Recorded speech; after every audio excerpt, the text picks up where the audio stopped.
YouTube, what's good, family? It's your boy MasoMoney right back with another video. Oh, I need the water. I got the hiccups and some motion. But y'all, we almost family now. So y'all stop clicking off videos. Just let's start really watching these videos, seeing what we got to see and say about this. So we already know what's going on with Young Thug right now, but we don't got the full breakdown. So we're gonna watch a few videos on this, but we're gonna start it out right here. So the video we watching right now, they're saying Young Thug broke the street code. Young Thug don't like nothing to do with rats. But me, I'm different, bro. I'm different. I'm the type dude that when he say the streets not messing with rats, I can't do that because I got to go to Rodeo Drive and listen to Gunna music. And I'm right back on Rodeo.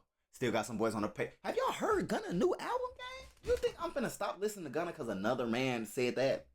Bro, I'm not one of them, bro. I ain't that deep in the trenches. Let's get that straight. Don't no rapper choose what's going through my mind. I know what I like and what I don't like. So now it's grown ass men who, when Young Thug snitch, really fell down to their knees. I don't care. But we got to see what he did. We got to see what's going on. Because if Young Thug snitch, the streets may be dead. Y'all may have to start listening to MasoMoney. Do you hear me? Now, Young Thug, one of the most popular rappers out of Atlanta, has been caught up in snitching allegations that could ruin his career. The internet has been going crazy after an alleged audio leak claiming to show Young Thug cooperating with detectives. Thug quickly denied it, firing off a series of tweets defending himself. But whether it's real or not, the question with detectives, Thug quickly denied. Stop trying to make me one of them boys. Death before dishonor this way. The motion got filed because the detective lied and said I made a statement in the back of the police car that never happened. I don't know.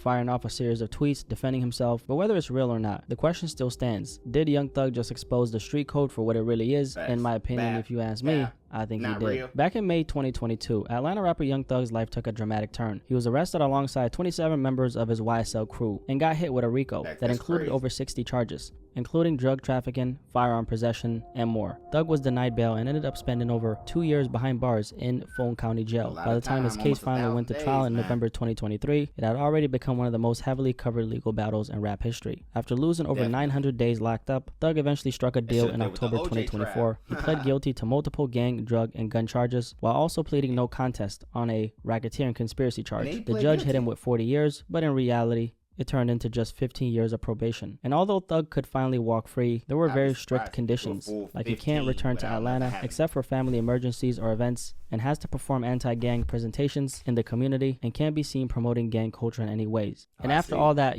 Thug went through after showing his disdain for snitches, now Thug is caught up in a situation that tells a whole nother story. So there's this audio that leaked a few days ago of supposedly Young Thug cooperating with detectives. So in one of these clips, you can hear Young Thug talking about how he's made promises, I'm assuming, to keep his mouth shut, right? And then he says, and I'm paraphrasing, whatever you want to know, I'll tell you, speaking to the detective, just don't tell the world. Oh, Thug. Yes, sir. Promises, make promises. Just we'll keep promises. Whatever you anytime you ever think you want to know anything, tell me. I'll tell you anything. But don't tell the world. What you got, bro? Hey. I don't have your number. Well, give it to me. If you ain't give it to her, And then in this other audio of Young Thug, you can hear him name dropping Pee Wee Roscoe. This motherfucker Wayne from New Orleans. I'm from Atlanta. This nigga was in Atlanta and I was in New Orleans. I said, what the fuck? That was so weird. This nigga damn shot at this nigga 2 us. I don't know. I ain't no street nigga. I promise you, I am not finna get in that room and just get to talking, naming names and all that stuff. I would really shut up. So maybe the street code done got to me, because this is Young Thug, the voice of the streets. Talking like this. Yeah, Pee Wee, I was just in his town. He from New Orleans. I'm from Atlanta. My block is... Where we do that at? Nah, bro. Nah. But this is exactly what's happening, y'all. I think that from the start of time, all the way back in the 50s, 60s, niggas been snitching. You see how he said, don't tell the world? I think what's happening now is these cameras making it impossible for these street dudes to not be caught snitching. I think all of them snitches. I think they may snitch more than civilians because they run into the police more than civilians. You get what I'm saying? So I'm honestly not surprised because as humans, we're going to always try to save ourselves before we save someone else. It just sounds good to say, I'll lay down, take 1,000 years for my niggas over any $1. It just sounds good. So I'm going to start saying shit that sound good because it's definitely not the truth. I don't know who the fuck did it. They said Roscoe, but I don't want to, I ain't finna name. I don't want to block. I don't want to, like, block out y'all case by saying. Who was the man who shot up Lil Wayne's tour bus back in 2015. He's close with Thug, worked as his tour manager, and he did time for this crime. So Thug is allegedly cooperating with the police, even name dropping Lil Wayne in the interrogation room. Now this audio has allegedly been out for some time, and I had never really heard about it, but it just went viral on the internet, and Thug responded right away on X, formerly known as Twitter, shutting down all the allegations. He tweeted, "They didn't play my interrogation video in court case. I helped my brother. #ratware?" Basically saying if he really snitched, why wouldn't prosecutors have used it against him? After that, Pee Wee Roscoe, the same guy who was accused of shooting up Lil Wayne's tour bus back in 2015, came out defending Young Thug. He said, Jeff clean as Listerine. He did what a real street nigga was supposed to do. Now, I'm sure most people know how vocal Wait, so he's saying he didn't snitch. Okay, hold on. That's what you're supposed to do. When you go to the terror room, that's what you do. You tell him, we sold Dwayne Carter. What the is wrong with you?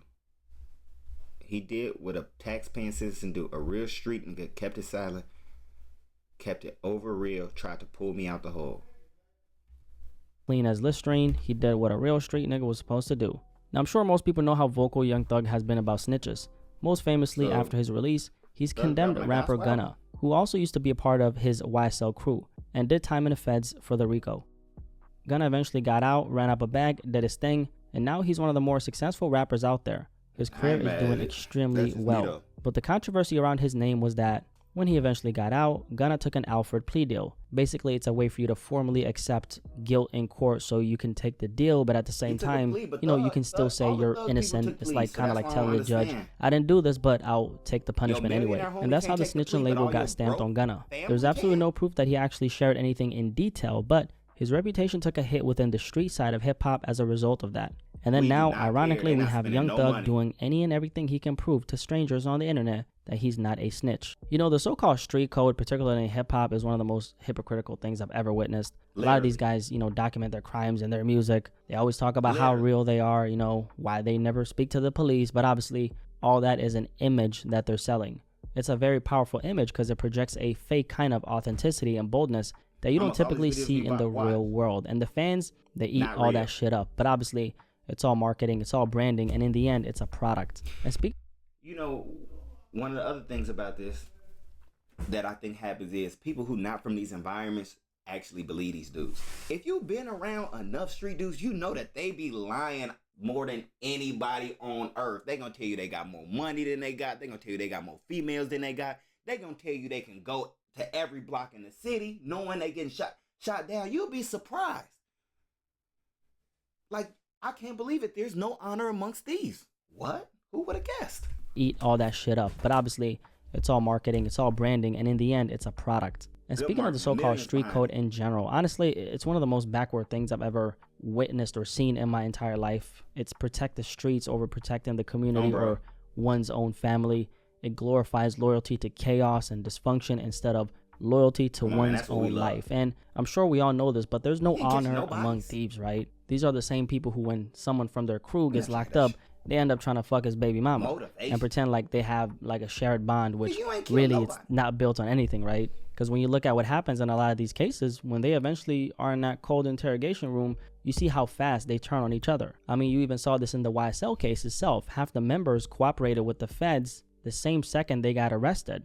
The biggest lie that's been told is that there's morals among this group of people who have no issues with shooting at anything that moves, which includes women and children. There's absolutely no structure to how things are done because the whole thing is built on lawlessness. When there's no structure, there's no real way of operating, especially in times of pressure. And that's why the so-called street code falls apart the moment somebody's facing real time. In that interrogation room, survival takes over and survival has no rules. And then we have guys like Gunna who get shunned for separating themselves from that energy, and they're the ones who get called fake. No, that guy didn't fold. He made the smartest possible decision that he could make, which was cut off the bad energy, roll in a different circle, put down a cup, pick up some better habits. I'm sure a lot of people have seen Gunna's fitness transformation. He's doing very good health-wise. Meanwhile, the street side is the one that's really losing, because take away the image and what are you really left with? Jail time, drugs, a bad record, fake friends, your BM getting fucked on, money you can't spend. That's the side that doesn't get glorified because that's not the so fancy aspect.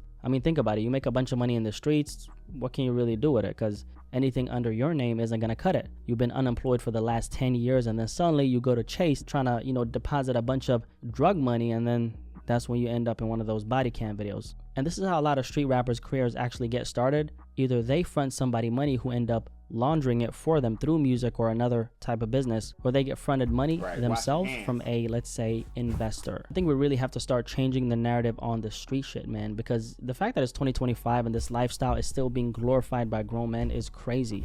It doesn't offer anything productive in the real world. As a matter of fact, it's pure destruction. And we know that because we've seen what happens when people entertain that way of living. You know how many people are in the morgue currently or doing life in prison, which is basically being dead, because they thought they were following a street code? The amount of potential that's been wasted is crazy. And I think it's time we start looking at it by calling a spade, which is, it's lame. There's no honor in it. The so-called street code doesn't exist. And the sad part is there's a lot of people who find out too late. I do want to say that a lot of them are products of their own environment, but I do want to say that the majority are a product of their decisions which led them to that lifestyle. It's a myth that keeps on getting perpetuated and sold to the masses because there's money in selling the image. Anyway, I think Young Thug kind of exposed that the street code most definitely is a myth, but what do you guys think? Literally, exactly what he's saying. This is a myth, and people are being fooled because it's usually people who are either younger kids or childish in the mind. It's niggas who's 35 who childish in the mind. It's somebody who has absolutely no understanding of longevity, has no understanding of what growth looks like, has no understanding of what success looks like. So they end up thinking that the rapper who's being funded by some company, which has nothing to do with your culture, right? So these rappers are being funded by which communities, and they're pushing an image of negativity. And so kids think that the dude got the money from being negative, but really he's getting the money by pushing negativity down his community. So he's at the top of the community, he's pushing negativity downwards and getting millions, right? And you'll rarely find people in your community who is at the top and pushing people upwards. That's why it's called a crab in a barrel. Young Thug is literally the richest crab in a barrel. Am I allowed to say that? Because I need to go back to Atlanta, bro. Literally. I got to go back probably next week or the week after, whenever. But that's literally what happens, right? So they pushing this image to people that it's acceptable to tear down your community, and they think tearing down their community gets them the success. That's the dumbest I've ever heard in my life. And that's why all of our rappers and figures are going to jail. Because it can only last for a year, 2 years, 5 years. You may get lucky and get 10 years. But at the end of the day, the same people who put that money in your pocket is going to need that money back. So that's why I'd call it idiotic to brag about having to spend millions on lawyers when you could spend millions on changing generations of your family life. That's just my thoughts on the street code, because I ain't sticking to it, and I'm listening to that new Gunna album. So you can subscribe or unsubscribe based off what I said. I do not care. Do you hear me?